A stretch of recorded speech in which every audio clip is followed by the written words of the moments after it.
Good morning, students. So today we are going to start our paper that is ordinary differential equations.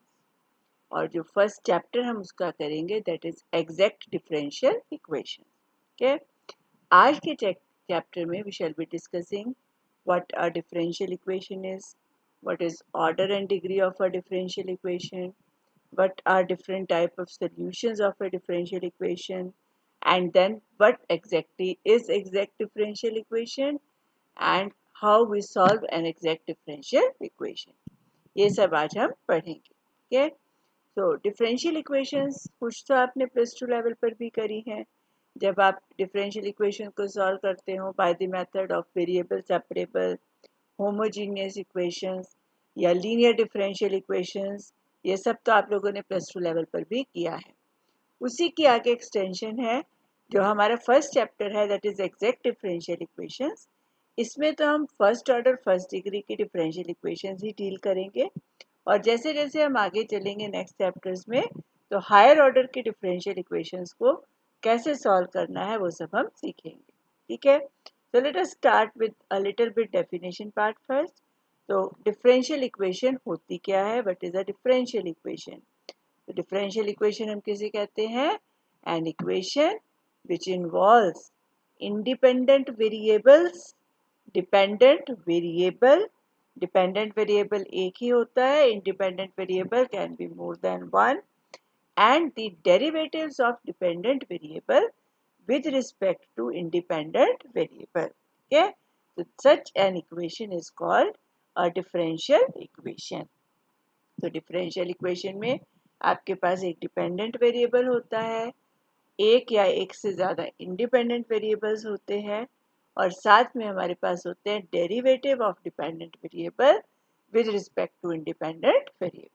ठीक है. अगर independent variable एक ही हो, if you have only one independent variable, तो उस differential equation को हम बोलेंगे ऑर्डिनरी डिफरेंशियल इक्वेशन. और अगर इंडिपेंडेंट वेरिएबल एक से ज़्यादा होते हैं तो ऐसी डिफरेंशियल इक्वेशन को हम बोलेंगे पार्शियल डिफरेंशियल इक्वेशन. ठीक है. और हम लोगों के सिलेबस में क्या है, ऑर्डिनरी डिफरेंशियल इक्वेशन, यानी we will be dealing only with single independent variable. तो कुछ एग्जांपल्स देखते हैं. जैसे मान लो dy by D x is equal to X लिखा है, तो यहाँ पर एक ही इंडिपेंडेंट वेरिएबल है दैट इज x और डिपेंडेंट वेरिएबल कौन सा है, y. तो ये कौन सी डिफरेंशियल इक्वेशन है, ऑर्डिनरी डिफरेंशियल इक्वेशन. इसी तरह से मान लो ये इक्वेशन लिखी है X square D two Y by D X square plus X D Y by D x plus 5y is equal to E raise the power X. ये भी कैसी है, ऑर्डिनरी डिफरेंशियल इक्वेशन. और अगर पार्शियल डेरिवेटिव्स की terms में लिखें, जैसे ये लिखा है देखो, curly z by curly x plus curly z by curly y is equal to 0.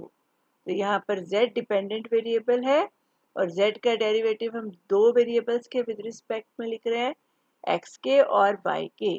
तो x और y इंडिपेंडेंट वेरिएबल्स हैं, z इज डिपेंडेंट और हमारे पास है derivative of dependent variable with respect to independent variables. तो जब आप इस तरह से लिखेंगे तो हम इसको कौन सी डिफरेंशियल इक्वेशन बोलेंगे, पार्शियल डिफरेंशियल इक्वेशन. इसी तरह से नेक्स्ट भी किसकी एग्जांपल है, पार्शियल डिफरेंशियल इक्वेशन. फाइन. उसके बाद what is order and degree of a differential equation. ये सब चीज़ें आप लोगों ने पहले भी पढ़ी हुई हैं, जल्दी से करते हैं इसको. What is order of a differential equation. The order of a differential equation is the order of the highest differential coefficients which occur in a differential equation. एक differential equation में highest order का जो differential coefficient होता है उसके order को हम बोलते हैं order of the differential equation. ठीक है. And what is degree? Degree of a differential equation is the degree or power of the highest differential coefficient. जिस टर्म का हाईएस्ट डिफरेंशियल कोफिशिएंट होगा उसकी जो पावर होगी इन द डिफरेंशियल इक्वेशन, उसे हम डिफरेंशियल इक्वेशन की डिग्री लिखेंगे, provided differential equation has been made free of radicals and fractions. उसमें रेडिकल्स और फ्रैक्शंस नहीं होने चाहिए, यानी कि जो पावर्स होती हैं उसकी वो इंटीग्रल पावर्स होनी चाहिए।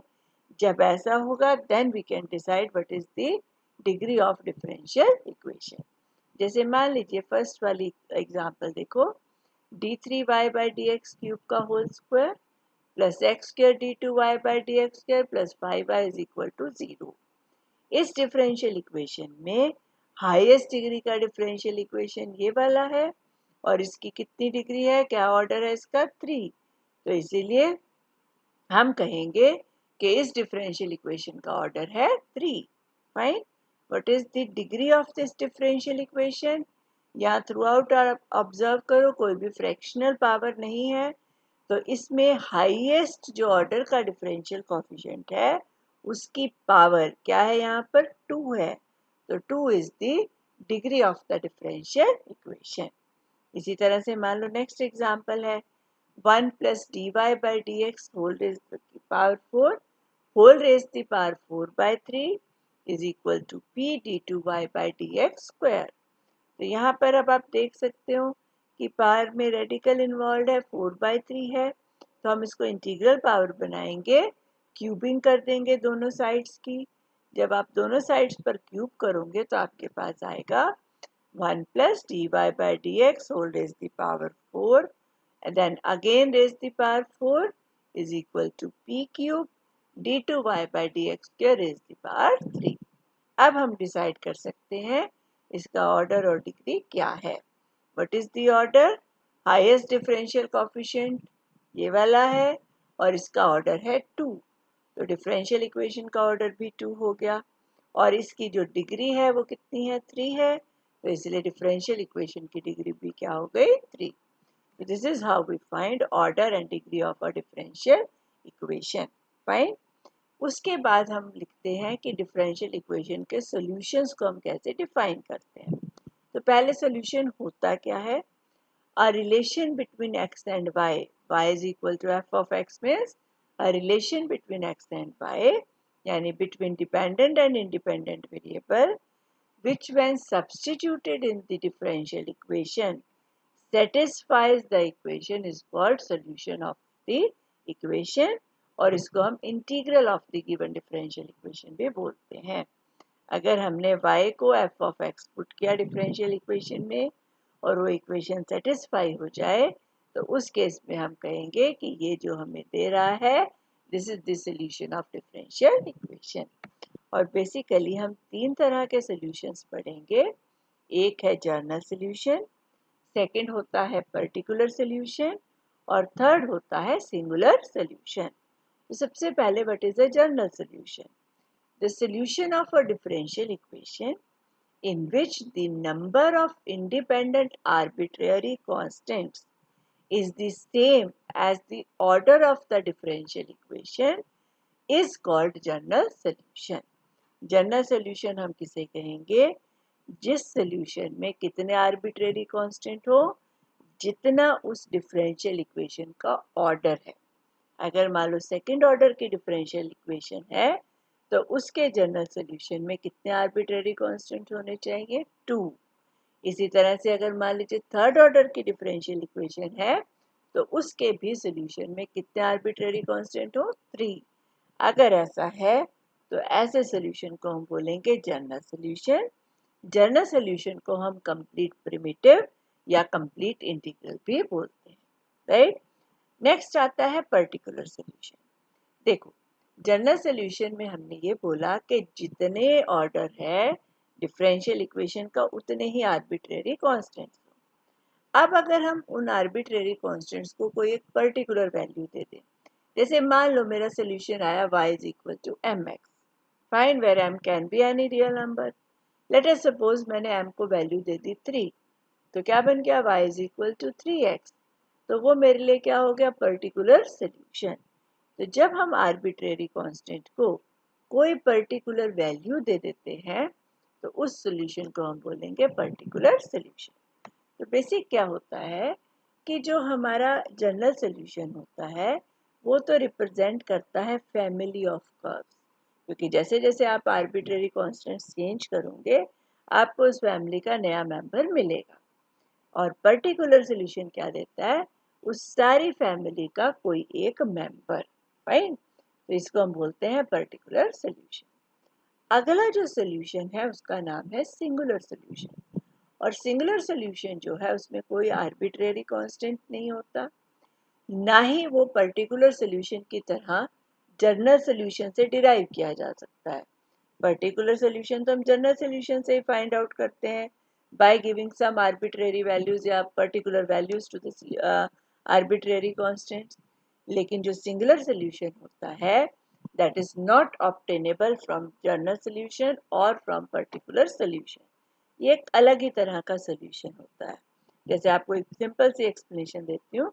लेट अस सपोज मेरे पास वन पैरामीटर फैमिली हो, तो वन पैरामीटर फैमिली में ये जो सिंगुलर सोल्यूशन होता है ये एक ऐसा कर्व होता है जो उस फैमिली के हर एक मेंबर को टच करते हुए निकले, ठीक है।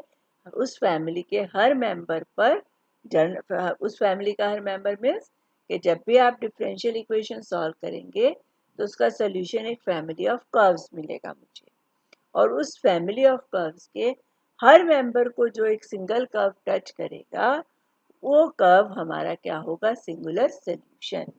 और जो कर्व गिवन फैमिली के हर कर्व को टच करता है उसे हम बोलते हैं envelope of the family, right. अभी मैं किसकी बात कर रही हूँ यहाँ पर, वन पैरामीटर फैमिली की। अभी एक्सप्लेन करती हूँ वन पैरामीटर फैमिली क्या होती है। जैसे मान लो मैंने ये इक्वेशन लिखी, x minus A whole square plus Y square is equal to 1। यहाँ आप देख सकते हो दो कांस्टेंट है, एक 1 है और दूसरा a है। लेकिन 1 को तो आप वेरी नहीं कर सकते, तो फिक्स्ड होता है। तो यहाँ वेरी सिर्फ किसको कर सकते हो, एक ही पैरामीटर को, किसे, a को। तो इसीलिए ये जो हमने लिखा हुआ है इसको हम बोलेंगे वन पैरामीटर फैमिली। किसकी फैमिली है वो देखो। अब क्या रिप्रेजेंट करी है ये equation, it is representing a circle. इस सर्कल का सेंटर a0 पर है और रेडियस कितनी है इसकी, 1 है।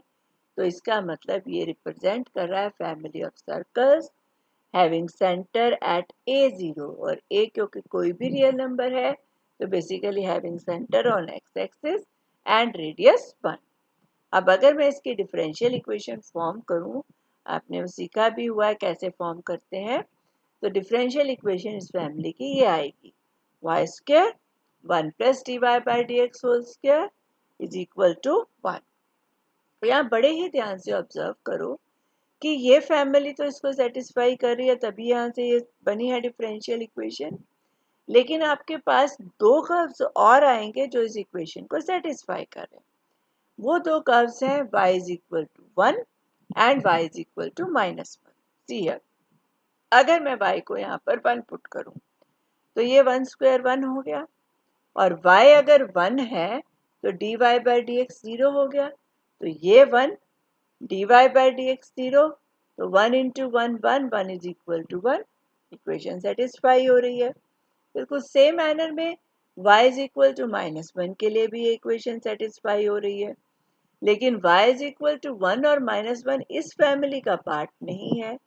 तो हमारे पास क्या है, दो एक्स्ट्रा सॉल्यूशंस आए of this differential equation and these two solutions they will be known as singular solution.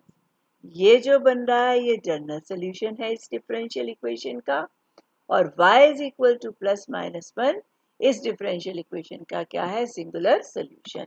इसको आप ड्रॉ करके भी देख सकते हो।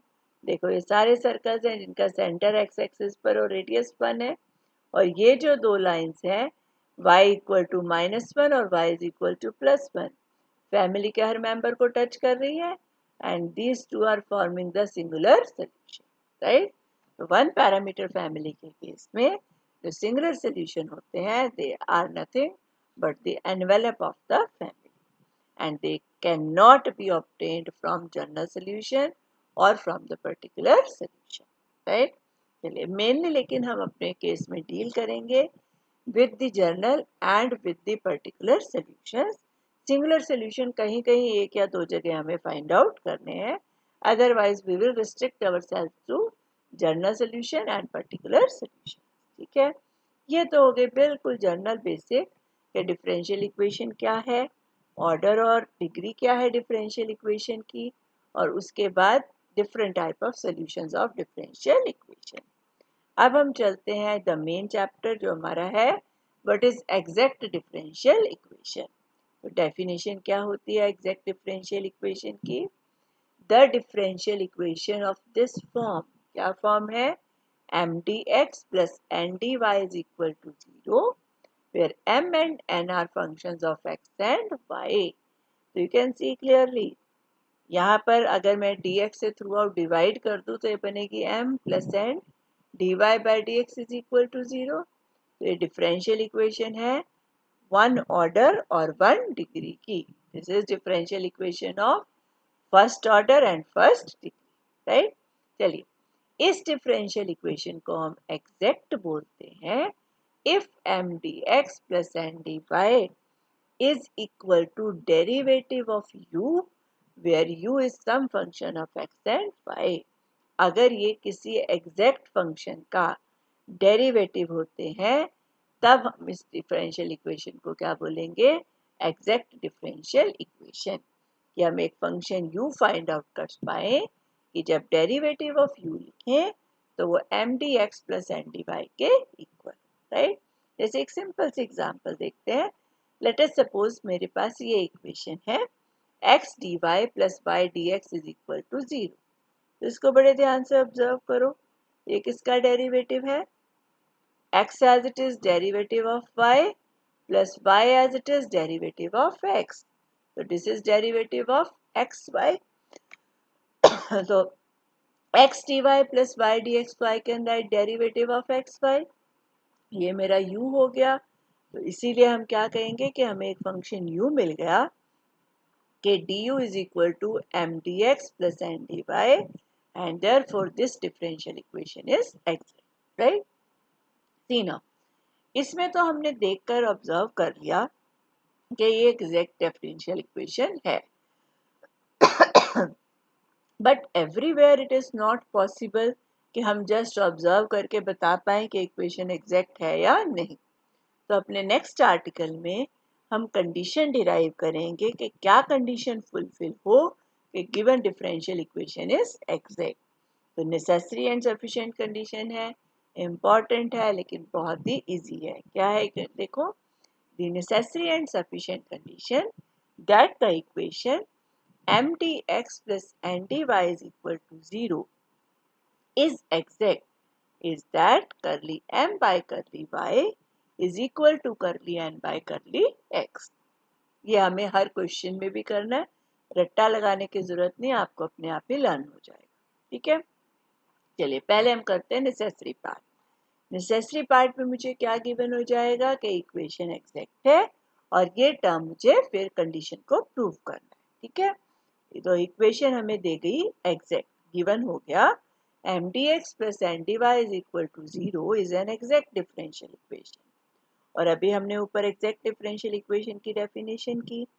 अगर ये इक्वेशन एग्जैक्ट है तो इसका मतलब हुआ you can find a function u of x and y such that m D x plus N D y is equal to d u. Fine. फिर देखो u क्योंकि x और y का फंक्शन है तो टोटल डेरिवेटिव का ये formula होता है, जिन्हें नहीं पता है उन्हें लर्न कर लेना है आपने कि u अगर फंक्शन है x और y का तो x और u का total derivative du can be written as curly u by curly x dx plus curly u by curly y dy। curly sign हम यूज करेंगे फॉर पार्शियल डेरिवेटिव्स। तो du है curly u by curly x dx plus curly u by curly y dy। इन दोनों को compare करो, देखो दोनों ही वैल्यूज du की हैं। तो ये कंपेयर अगर मैं करूं यहाँ पर dx के कोफिशिएंट्स को तो m किसके इक्वल आया? करली u बाय करली x के, और n किसके इक्वल आ गया? करली u बाय करली y के, जो यहाँ पर हमने लिखा है। ठीक है, अब मुझे प्रूव ये करना है कि curly m by curly y is equal to curly n by curly x। तो m का जब आप partial derivative with respect to y लेंगे तो क्या बनेगा? राइट साइड का डेरिवेटिव लेना विद रिस्पेक्ट टू y। तो ये बनेगा curly two you by curly y curly x. ध्यान रखना जिसके लिए आप डेरिवेटिव लिखते हो वो आगे आएगी टर्म, ठीक है। Curly u by curly x का derivative with respect to y लिखोगे तो it is curly two you by curly y curly x, ठीक है। और n है curly u by curly Y. जब आप इसका partial derivative with respect to x लिखोगे तो क्या आएगा, curly two you by curly x curly y, curly two you by curly x curly y, ठीक है। पार्शियल डेरिवेटिव में फर्क नहीं पड़ता है इन जनरल कि आप किस ऑर्डर में डेरिवेटिव ले रहे हो। यहाँ पर हम क्या करें, पहले ले रहे हैं partial derivative with respect to x, बाद में विद रिस्पेक्ट टू वाई। यहाँ पर पहले विद रिस्पेक्ट टू वाई, बाद में with respect to x. But ऐसा करने से वैल्यू में फर्क नहीं पड़ता, these two are equal and if these two are equal this will mean that curly m by करली y is equal to करली n by करली x and this is the required condition. Necessary part हो गया. Now we do the sufficiency part. Sufficiency part में condition मुझे given हो गई और मुझे प्रूव करना है कि इक्वेशन इज एग्जैक्ट, यानी एक फंक्शन निकालना है जिसका derivative m D x plus N D y के इक्वल है। अब ये वाला स्टेप आपने याद रखना है कि u फंक्शन हम लेंगे integral of m with respect to x, लेकिन जब आप ये इंटीग्रल लेंगे तो y को क्या ट्रीट करना है, कांस्टेंट। तो u है integral of m with respect to x treating y as constant, fine. दोनों साइड्स का हम डेरिवेटिव लेंगे with respect to x, partial derivative rather, यहाँ ठीक भी कर लेना, डिफरेंशिएट की जगह पार्शियल लिख देना, ठीक है। Differentiating partially with respect to x। तो यहाँ पर जब आप पार्शियली डेरिवेटिव लेंगे with respect to x, y तो ऑलरेडी हमने कांस्टेंट लिया हुआ है, तो जब x के विद रिस्पेक्ट में डिफरेंशिएट करोगे तो सिर्फ m रह जाएगा, राइट साइड पर आ गया करली u बाय करली x, तो m हुआ करली u बाय करली x। अब क्या करो, दोनों साइड्स को डिफरेंशिएट करो partially with respect to y। Left side बन जाएगी curly m by curly y और राइट साइड बन जाएगी curly two u by curly y करली x, ठीक है। फिर हम यूज करेंगे कि curly m by curly y तो करली n बाय करली x के इक्वल है, और यहाँ पर ऑर्डर इंपॉर्टेंट नहीं है तो हम एक्स वाई को इंटरचेंज कर देंगे, राइट, इस चीज का यूज करके। तो मेरे पास इक्वेशन बनेगी curly n by curly x is equal to curly two you by curly x करली y। अब क्या करो, दोनों साइड्स को इंटीग्रेट कर दो with respect to x treating y as a constant, fine. जब आप लेफ्ट साइड को इंटीग्रेट करोगे विद रिस्पेक्ट टू x तो n मिलेगा, इस टर्म को with respect to x integrate करोगे क्या मिलेगा, curly u by curly y, right. साथ में हम हमेशा क्या लेते हैं जब इंटीग्रेट करते हैं, कांस्टेंट ऑफ इंटीग्रेशन। तो यहाँ देखो c नहीं लिखा है, यहाँ क्या लिखा है, f ऑफ y। ऐसा क्यों किया है, क्योंकि जब हम इंटीग्रेट कर रहे हैं तो we are treating y as a constant, तो जो कांस्टेंट ऑफ इंटीग्रेशन है उसमें y की टर्म भी आ सकती है, तो उसको हम एब्सोल्यूट कांस्टेंट c की तरह नहीं लिखेंगे, क्योंकि y भी कांस्टेंट की तरह ट्रीट हो रहा है, तो इसे हम लिखेंगे f ऑफ y। तो देखो m आया था curly u by curly x, n आया है curly u by curly y plus f of y। तो अब अगर हम लिखें m d x plus N D Y तो वो बनेगा curly u by curly x d x m की वैल्यू, फिर वैल्यू हमने डाल दी n की, ठीक है। Curly u by curly y plus f of y। पहली दोनों टर्म्स को आप अलग कर लो, curly u by curly x d x plus curly u by curly y d y. Third term हम अलग लिखेंगे। अब ये देखो ये किसके इक्वल होता है, फर्स्ट पार्ट में हमने किया था, दिस इज डी यू, तो इसको आप डी यू लिखेंगे, plus F of Y D Y को क्या लिख लो, derivative of integral of F Y D Y, ठीक है। ध्यान रखना इसको क्या किया, क्योंकि डेरिवेटिव और इंटीग्रल एक दूसरे को इनवर्स प्रोसेसेस हैं, तो इसको हमने लिख लिया derivative of integral of F Y D Y. D through out common, तो अंदर क्या रहा u plus integration of F Y D Y, तो M D x plus N D Y को हमने डेरिवेटिव लिख लिया इस कंप्लीट फंक्शन का, and that is why the equation is exact and this proves the sufficiency part. तो ये बहुत इंपॉर्टेंट कंडीशन है कि इक्वेशन एग्जैक्ट कब होगी, व्हेन करली m by करली y is equal to curly n by करली x। और ये जो हमने लिखा है ये मुझे देगा solution of the differential equation. तो इसको लिख लेते हैं एक बार क्या बना। अगर हमारी इक्वेशन एग्जैक्ट है तो उसका सोल्यूशन हम क्या लिख रहे हैं, देखो u plus integral of F Y D y. u क्या था, integral of m with respect to x treating y as constant, plus integral करना है हमने एफ वाई का, एफ ऑफ वाई था n की वो टर्म्स जिसमें x नहीं है, n क्या हमने लिया हुआ है curly u by curly y plus F of y. तो एफ ऑफ वाई n की वो टर्म्स हैं जिनमें x नहीं है। तो इसको भी आप याद कर लो, सोल्यूशन जब आप करेंगे तो जल्दी से आपको सब पता रहेगा, राइट। और it is equal to c, क्योंकि जब भी आप इंटीग्रेट करते हैं we always get a constant of integration. तो आप इक्वेशन का सोल्यूशन क्या याद रखेंगे, अगर इक्वेशन एग्जैक्ट है, integral of m with respect to x treating y as constant plus integral terms of n not containing x dy is equal to c। Fine. तो आज के लेक्चर में इतना ही करेंगे, यहाँ तक की सारी डेफिनेशंस को और एग्जैक्ट डिफरेंशियल इक्वेशन की क्या डेफिनेशन है और क्या कंडीशन है एंड दिस थ्योरम, इसको आपने अच्छे से कर लेना है। And in the next lecture we shall be doing the questions of exact differential equation. और कोई स्टेप आपको समझ नहीं आया, यू कैन ऑलवेज डिस्कस।